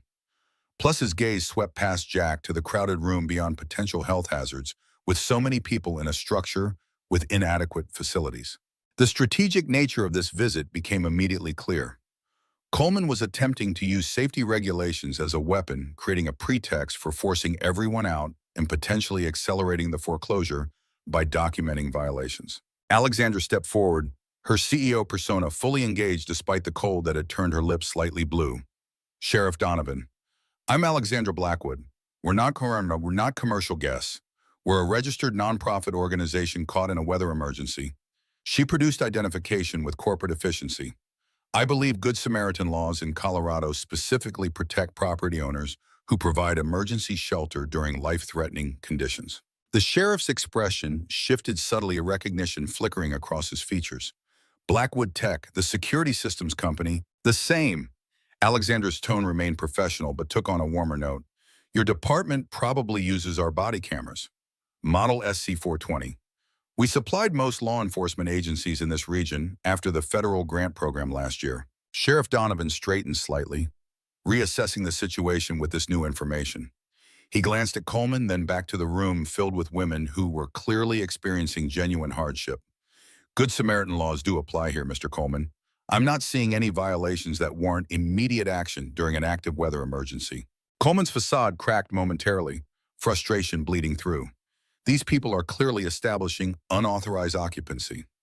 The bank has concerns about property damage affecting their collateral position. The sheriff removed his hat, revealing close-cropped gray hair that matched the mountain's winter landscape. Bank concerns aren't emergency law enforcement matters, Richard. He turned to Jack. Your generator's down. Fuel line froze, then ran out of diesel, Jack confirmed. We're conserving wood for the stove. Managing for now. Sheriff Donovan nodded, making a decision that clearly disappointed Coleman. I've got an emergency propane heater in my vehicle. Not much, but it'll help until the plows get through. He returned his hat to his head. And I'll radio dispatch to prioritize this location for the county emergency services once the main road is clear. Coleman stepped closer to the sheriff, his voice dropping to an urgent whisper that still carried in the mountain air. Don, we discussed this. The zoning issues alone. The sheriff cut him off with a gesture that carried decades of authority. What we discussed was a routine check on stranded citizens. I'm seeing Americans helping each other survive. That's still legal in my county. He turned back toward his vehicle. I'll get that heater. Coleman remained on the porch, his calculated demeanor slipping further as his plan unraveled. This isn't over, Sullivan. The bank doesn't care about your motorcycle club charity case. Deadline's still deadline. Jack met his gaze without flinching. You might want to worry less about my property and more about what Ms. Blackwood's legal team is discovering about Madison developers' tactics. I hear predatory acquisition strategies are frowned upon by federal regulators. The veiled threat landed with precision. Coleman's eyes darted to Alexandra, who smiled with the confidence of someone who had faced down corporate sharks in boardrooms across the country. I've already submitted preliminary findings to my contacts at the Colorado Attorney General's office. Just routine due diligence for potential investment considerations, of course. Coleman retreated a step, recalculating his position with visible unease. This is still a straightforward foreclosure, Sullivan. Don't complicate it by making unfounded accusations. Alexandra's smile sharpened. Accusations become founded when supported by evidence. Silverwings rides with cameras these days, Mr. Coleman. Every conversation, every interaction documented for safety purposes. She tilted her head slightly. including your visit yesterday and your remarks about engineering financial pressure. The tactical reversal was complete. Coleman had arrived intending to use regulatory authority as a weapon only to discover he had walked into a carefully documented pattern of his own potentially illegal behavior. He retreated toward his jeep without another word, his body language communicating what his corporate training prevented him from saying aloud. He had been outmaneuvered. Sheriff Donovan returned carrying a small propane heater, seemingly oblivious to the tense exchange that had occurred in his absence. He handed the device to Jack with a nod of professional respect. Not much, but it'll buy you a few more hours. Plows are working from both directions. You'll have road access by afternoon if the weather holds. The sheriff departed with promises to check back once the county emergency teams could safely navigate the mountain. Coleman's jeep had already disappeared down the snow-covered road, leaving churned tracks that resembled a hasty retreat rather than a strategic withdrawal. Inside, the modest propane heater provided a psychological boost even greater than its actual thermal output. The immediate threat of hypothermia receded, allowing the group to focus on their next challenges. Jack and Alexandra conferred near the radio, which now received clearer transmissions as the storm system finally moved beyond the mountain range. "He's going to escalate," Alexandra observed, keeping her voice low to avoid alarming the others. "Men like Coleman don't retreat, they regroup and attack from another angle." Jack nodded military assessment, aligning with her corporate experience. "But he's rattled, made mistakes, revealed too much about his timeline and priorities. That gives us leverage." Alexandra studied the man beside her. His calm efficiency in crisis, his unflinching confrontation with Coleman, his constant attention to the needs of everyone in his care. In the corporate world, she had encountered countless men who projected strength through aggression and volume. Jack's quieter power was far more authentic and far more effective. The radio crackled again this time, with a transmission from another Silver Wings chapter approaching from the Colorado side. They had coordinated with the Wyoming group and expected to reach the North Star within 3 hours, bringing additional supplies and a portable generator. As if responding to this promise of reinforcements, the weather outside began to shift. The relentless clouds thinned, allowing occasional shafts of sunlight to pierce through and reflect blindingly off the snow-covered landscape. The temperature remained dangerously low, but the clearing skies meant improved visibility for approaching rescue teams. The next hours passed in a blur of preparation. Despite the cold and their exhaustion, the Silver Wings organized the lodge to receive the incoming support efficiently. Lily had taken charge of creating a large welcome banner, directing several riders and transforming a bedsheet into a colorful sign with "Thank you, Silver Wings" painted in bold letters. Jack worked methodically to clear snow from the entrance and create a path to the propane tank, which would need refilling once supplies arrived. The physical labor warmed him temporarily, but his fingers and toes had begun to lose sensation, a warning sign he recognized from survival training. Alexandra joined him outside, her breath creating a frozen halo around her face. "You need to warm up. You're pushing too hard." Jack continued shoveling, each movement precisely calibrated to conserve energy while maximizing effectiveness. "Hypothermia is a slow predator. I can feel it coming.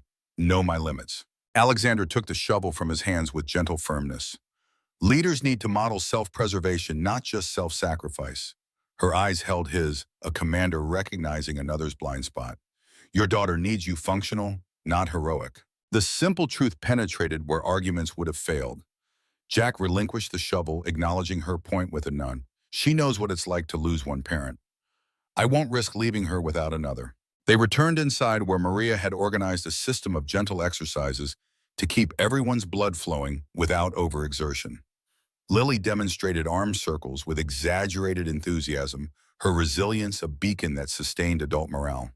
Jack watched his daughter, marveling at her adaptability, a quality Emily had possessed in abundance.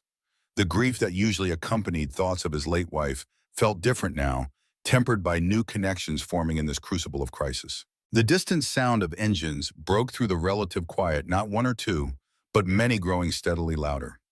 Jack moved to the window, his heart accelerating at the sight that greeted him.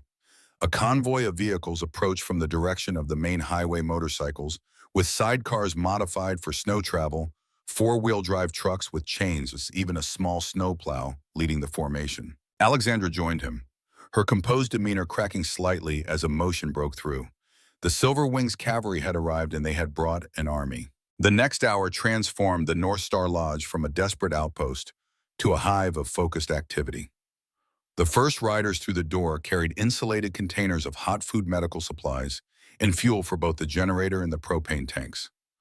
Behind them came technical specialists with tools and replacement parts, followed by riders bearing warm clothing blankets and batteries for communications equipment.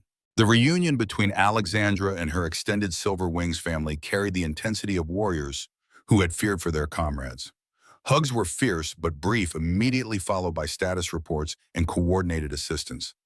Jack observed this seamless operation with professional appreciation. These women functioned with military precision despite their civilian status. A tall woman with a gray-streaked braid and the bearing of a career officer approached Jack directly. "You must be Sullivan? I'm Karen Mitchell-Laramie Chapter. Army Corps of Engineers, retired." She offered a firm handshake. "Got your generator situation described to me. Should have you back up and running within the hour." The technical team immediately set to work diagnosing the generator issues and replacing frozen components with winterized alternatives. Another group established a temporary heating system using propane heaters placed strategically throughout the lodge. Medical personnel checked each person for signs of hypothermia or frostbite, paying special attention to the most vulnerable. Jack found himself momentarily displaced in his own establishment, no longer the primary caretaker, but instead one of the recipients of this wave of coordinated support. The sensation was unfamiliar, almost uncomfortable, until he spotted Lily moving happily among the new arrivals, proudly showing her drawings and introducing her Silver Wings to the newcomers. His daughter's joy provided permission to accept this unexpected community that had materialized around them. Alexandra coordinated the information exchange, gathering intelligence from the new arrivals while updating them on the situation with Coleman and Madison developers. A woman in her 40s with a lawyer's attentive expression took copious notes, occasionally asking clarifying questions about dates, specific statements, and documentation. "We've got enough for a restraining order at a minimum," the legal advisor concluded. "Possibly enough to trigger a regulatory review of their entire development project." Her eyes gleamed with the anticipation of a righteous fight. Nothing corporate developers hate more than sunshine on their backroom deals. Another writer introduced as their financial specialist outlined the resources that had been assembled to address the immediate foreclosure threat. The Silver Wings network had mobilized impressive support, a combination of emergency loans, direct contributions, and skilled volunteers willing to help rehabilitate the property to increase its revenue potential. The numbers they presented left Jack momentarily speechless. The combined pledges exceeded his outstanding debt by a significant margin, with additional resources earmarked for critical infrastructure improvements. What had seemed an insurmountable financial crisis just days ago now appeared solvable, challenging, still but within the realm of possibility. By late afternoon, the North Star Lodge had undergone a remarkable transformation. The generator hummed with renewed purpose, heat flowed from multiple sources, and the main room bustled with over 40 people engaged in various aspects of the recovery effort. Maps were spread across tables, showing the locations of additional Silver Wings chapters mobilizing support. A makeshift communications center had been established coordinating activities across multiple states. Jack found Alexandra near the window, momentarily separate from the organized chaos, as she watched additional vehicles arriving through the now cleared road. The steel in her spine remained, but her features had softened with the relief of successful reinforcements. "I never expected this scale of response," Jack admitted, joining her at the window. "This is beyond anything I could have imagined." Alexandra's gaze remained on the approaching vehicles.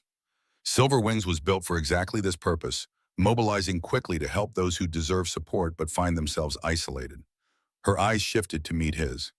Usually it's women escaping dangerous situations or veterans facing systemic barriers. But the principle remains the same: no one should have to fight alone when they've already proven their courage. The simple eloquence of her statement resonated with Jack's Marine ethos more deeply than elaborate speeches ever could. Before he could respond, Karen approached with news that demanded immediate attention. "County Plow just radioed. They've cleared to the main junction, but they've also got news. Coleman's at the bank in town right now trying to push through emergency foreclosure proceedings based on unauthorized commercial activity and property endangerment." Karen's expression was grim but determined. "He's making his move while he thinks we're still isolated and disorganized." Alexander's response was immediate. "Get the legal team on the phone with our banking contacts. Then prepare the documentation package we assembled." She turned to Jack. "We need to send representatives into town immediately. Show the bank physical evidence of Coleman's tactics and our counter-documentation. The situation had escalated to its critical phase. Coleman, recognizing the threat posed by the Silver Wings mobilization, had advanced his timeline, attempting to secure legal control of the property before their counteroffensive could be fully deployed. It was a desperate gambit, but potentially effective if executed before they could respond. "I should go," Jack stated, already reaching for his jacket. "It's my property, my fight." Alexandra placed a hand on his arm, her grip gentle but insistent. "You're needed here with Lily with the recovery operation."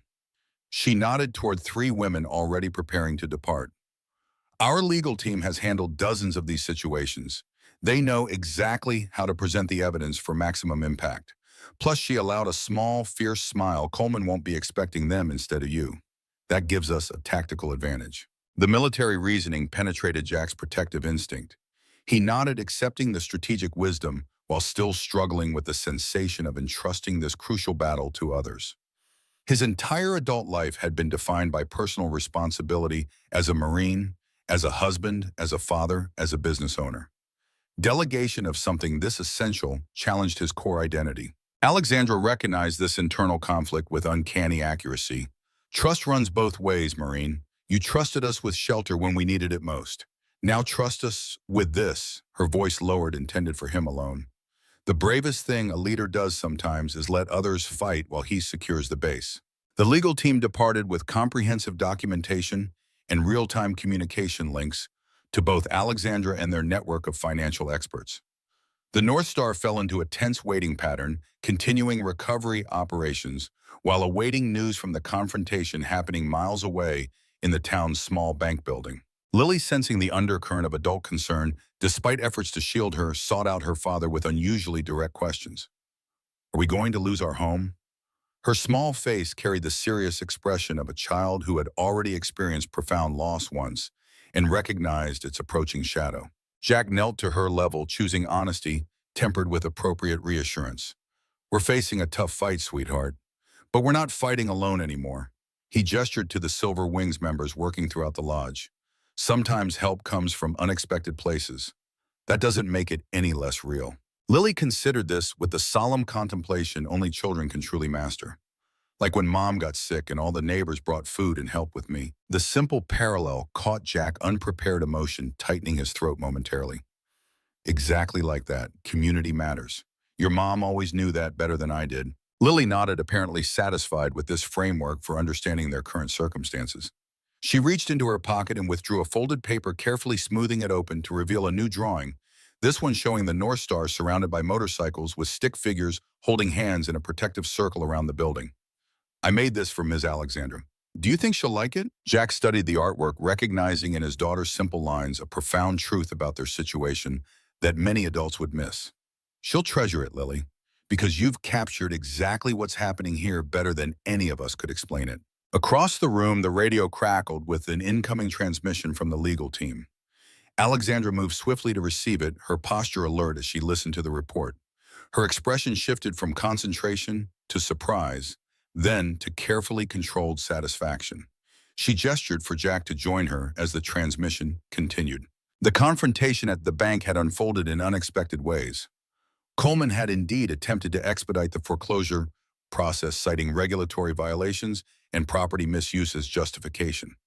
What he hadn't anticipated was the bank's regional manager being present, the same manager who had a brother-in-law deeply involved with the veterans support organizations, including Silver Wings.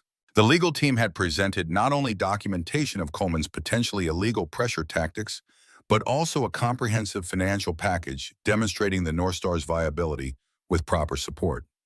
More critically, they had revealed Madison developers' pattern of similar actions against other property owners along the proposed resort corridor, information that transformed the narrative from an isolated foreclosure to a systematic corporate predation strategy. The bank manager's decision had been swift and unequivocal. Foreclosure proceedings were suspended pending full review, with a 30-day extension automatically granted to allow proper consideration of all financial options. Coleman's protest had been cut short by the manager's pointed question about whether Madison developers would prefer to address these issues in a private banking review or a more public regulatory investigation. As Alexandra relayed this information to the assembled group, a cheer erupted that seemed to shake snow from the eaves outside. The immediate threat had been neutralized. They had secured precious time, not complete victory, but a critical defensive position from which to launch their counter-strategy. The celebration that followed carried the infectious energy of warriors who had faced annihilation and found reprieve.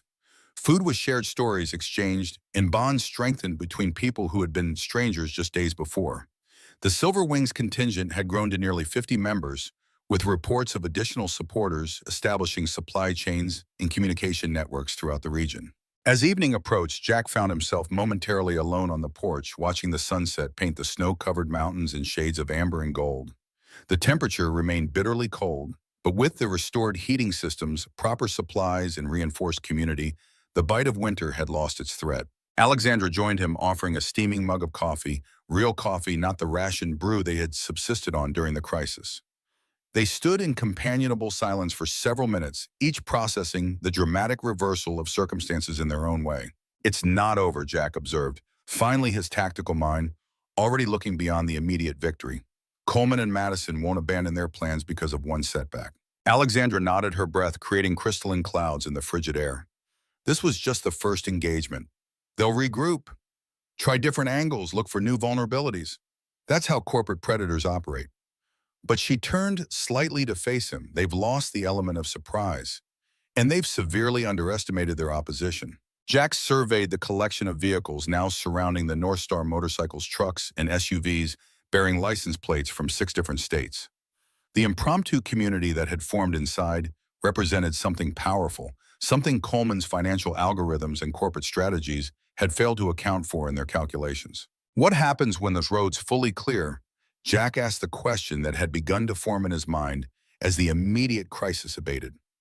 When the emergency ends and normal life resumes, Alexandra sipped her coffee, considering the question with the seriousness it deserved. Some riders will depart, others will arrive. The network remains active until the situation stabilizes completely. Her gray eyes met his directly. "Silver Wings doesn't abandon missions halfway, Sullivan. That's not how we operate." Before either could address the deeper implications of this statement, Lily burst through the door, her excitement palpable. "Daddy, Ms. Karen fixed the big radio and now there's music. Come listen, everyone's dancing." The child's joy provided perfect cover for postponing more complex conversations. Jack allowed himself to be pulled back inside, where indeed the atmosphere had transformed from tactical operation to impromptu celebration. Someone had connected a music player to the lodge's ancient speaker system, filling the space with classic rock that several riders were enthusiastically dancing to while continuing their recovery work. The scene struck Jack with unexpected emotional force, the North Star vibrant with life and laughter in a way it hadn't been since Emily's passing. For years, he had maintained the lodge as a business and shelter, but had forgotten its original purpose as a gathering place for community. Watching Silver Wings members teaching Lily dance moves, while simultaneously organizing supply inventories, he glimpsed a version of his establishment he had never fully realized, one filled with purpose beyond mere survival. 3 days later, as the mountain roads cleared completely and supply chains were restored, the immediate crisis had fully abated. Teams of riders with specialized skills had tackled critical repairs that Jack had been forced to postpone due to financial constraints.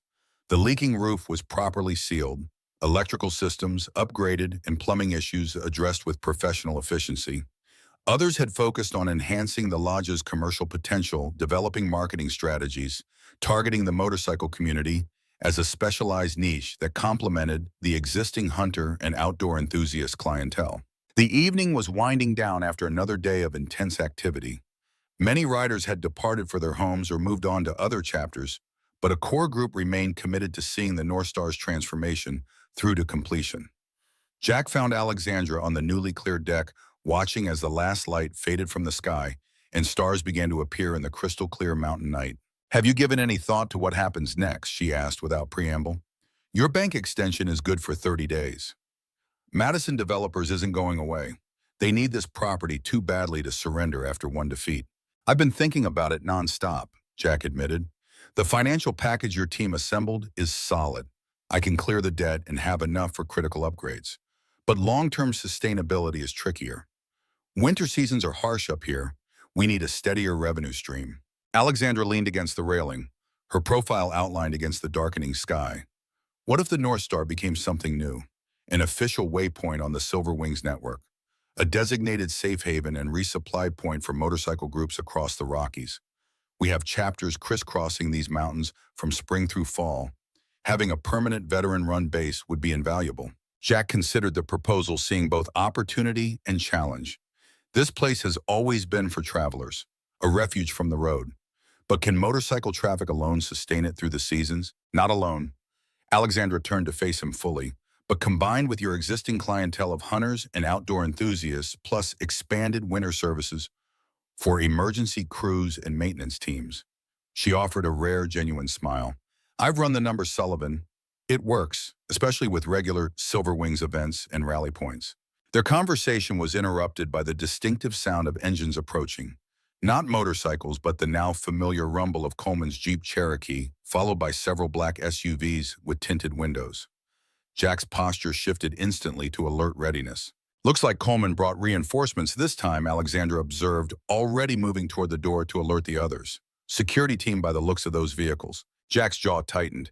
He's escalating, trying to intimidate through show of force. Within minutes, the Silver Wings security team had mobilized, taking defensive positions throughout the lodge. Lily was moved to a safe location with Maria, while others prepared to document whatever confrontation might unfold. Jack stepped onto the porch, deliberately positioning himself in the headlights' glare to demonstrate his refusal to be intimidated. Alexander and Karen flanked him with several other Silver Wings members, establishing a second line just inside the doorway. Coleman approached, flanked by 4 men whose bearing and positioning screamed professional security. They wore unmarked black parkas and moved with the coordinated precision of those accustomed to physical intimidation. This charade ends now, Sullivan Coleman stated flatly, his corporate veneer completely replaced by raw frustration. He gestured to the lodge and the vehicles surrounding it. You've turned a simple business transaction into a circus.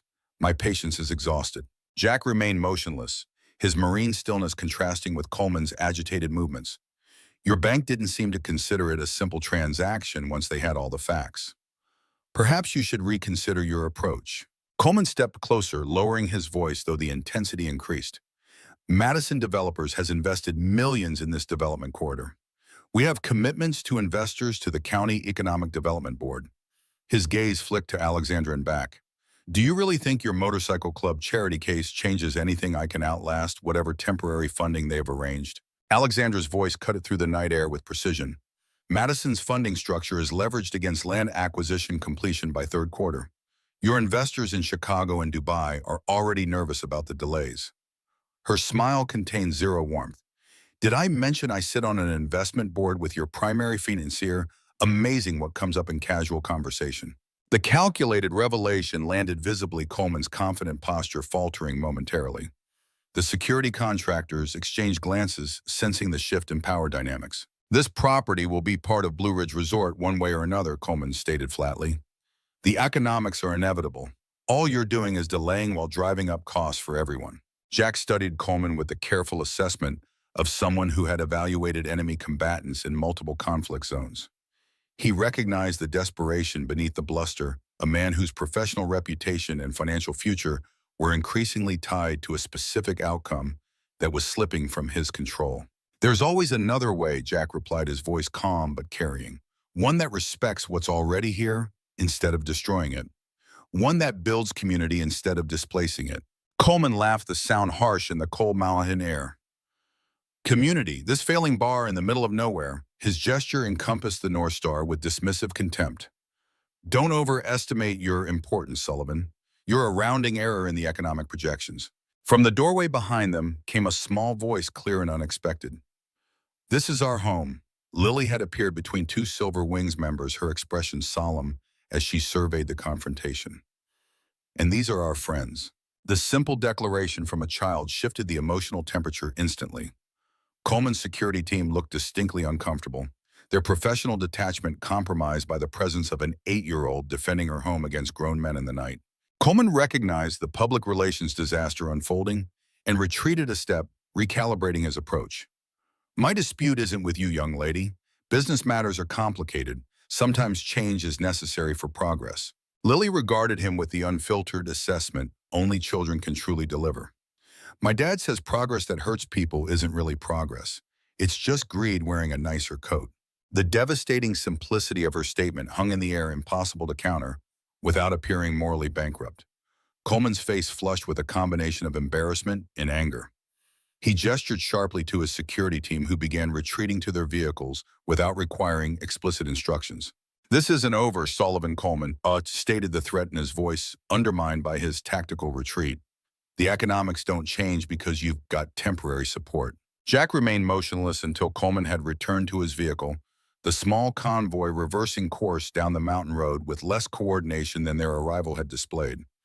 Only when the last taillights disappeared around the bend did he turn to find Lily and lift her into a protective embrace. "Sorry, Daddy. I know I am supposed to stay inside when there's trouble, but I heard that man being mean about our home." Jack held his daughter close, pride overwhelming any impulse to reprimand her for the rule violation. "You spoke the truth, Lily, just like your mom always taught you to do." His voice softened further. "She would have been so proud of you tonight." The confrontation had been brief but significant. Coleman's attempt to intimidate through show of force had backfired dramatically, undermining his position while strengthening the bonds between the North Star and its defenders. Over the following weeks, the transformation of the North Star accelerated. The Silver Wings network continued to provide resources, expertise, and a steady stream of visitors that helped establish the lodge's new identity. Legal pressure mounted against Madison developers as evidence of their predatory practices was submitted to regulatory authorities. Coleman himself was eventually removed from the project after investors grew concerned about negative publicity and potential investigations. The foreclosure was not only halted, but resolved entirely when the Silver Wings financial package was formally accepted by the bank. The debt was cleared, critical infrastructure improvements were completed, and a sustainable business model was established that protected the North Star's independence while integrating it into the broader motorcycle community network. 6 months later, spring sunlight spilled across the newly expanded deck of what had once been the North Star Lodge. The freshly painted sign above the entrance now read "Steel Refuge" in bold lettering with smaller text beneath, "Where all roads lead home." The parking area had been expanded and professionally graded, accommodating both cars and a substantial number of motorcycles arranged in neat rows. Weekend visitors filled the main room, a diverse mixture of motorcyclists, hikers, taking advantage of the mountain trails, and locals who had discovered the establishment's excellent food and welcoming atmosphere. The interior had been tastefully renovated, maintaining its rustic character while adding modern amenities and subtle motorcycle-themed decorative elements that made it a distinctive destination on popular riding routes. Jack Sullivan moved through the crowded space with the relaxed confidence of someone who had found his purpose anew.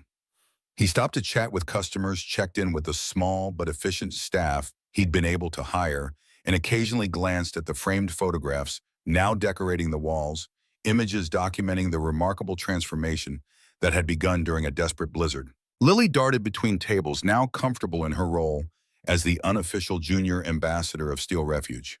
Under Maria's tutelage, who had decided to stay on as a permanent fixture at the lodge, her artistic talents had developed remarkably, and her drawings, professionally framed, had become a distinctive feature of the establishment's decor. The rumble of a familiar motorcycle engine announced a much-anticipated arrival. Jack moved to the entrance, his heart lightening at the sight of Alexandra dismounting her bike. Her visits had become more frequent over the months, each stay a little longer than the last, as her connection to both the Steel Refuge and its owner deepened beyond professional alliance. "How's Seattle surviving without you?" Jack asked the question, carrying their private joke about her increasingly extended absences from Blackwood Tech's headquarters. Alexandra's smile reached her eyes, a transformation Jack had watched unfold gradually over their months of collaboration. "The executive team is discovering they can function without my physical presence for more than 48 hours. Revolutionary concept in corporate America." As they moved to what had become their usual table overlooking both the interior and the mountain views beyond, Jack felt the weight of a decision he'd been considering for weeks. Before he could speak, Alexandra placed a folder on the table between them. "The board approved it yesterday," she said without preamble. "Rocky Mountain Regional Office. Blackwood Tech will establish a permanent presence in Colorado, focused on outdoor security systems and emergency communications technology." Her eyes met his, steady and certain. "I'll need to be here at least half-time to oversee it." The implication hung between them another step in the gradual convergence of their separate worlds. Jack considered her words, understanding both what was said and what remained unspoken. Steel Refuge could probably accommodate a tech executive in residence, he replied with characteristic directness. His eyes held hers with steady certainty, if she were planning to stay a while. Alexandra's smile deepened professional reserve, giving way to genuine warmth. I hear the owner appreciates those who understand the value of community, especially if they're willing to contribute to building something meaningful together. Lily appeared at their table carrying a new drawing, this one showing the Steel Refuge surrounded by spring flowers and motorcycles beneath a bright sun. I made this for your office in Saddle, she announced, presenting her artwork with solemn ceremony. So you remember us when you're there. Alexandra accepted the gift with equal seriousness, though her eyes softened as she studied the detailed rendering. It's beautiful, Lily, though I think I'll be remembering this place more and more frequently, even without reminders. As spring sunlight lengthened toward evening, casting golden light across the mountains and valleys surrounding the Steel Refuge, Jack surveyed what had once seemed impossible, not just the survival of his business, but its transformation into something vibrant and meaningful that honored both Emily's memory and the future he wanted for Lily. What had begun as 20 strangers seeking shelter from a blizzard had evolved into a community, a purpose, and perhaps even the beginning of a new chapter in his personal life. The storm that had once threatened everything had instead cleared the way for possibilities neither he nor Alexandra could have imagined on that desperate winter night when she had first knocked on his door. Outside, the first Silver Wings riders of the evening were arriving, their engines announcing the continuation of a tradition that would likely outlast all of them. A circle of support, a promise of shelter, a reminder that even in the coldest winter, unexpected warmth could be found when doors opened instead of closed.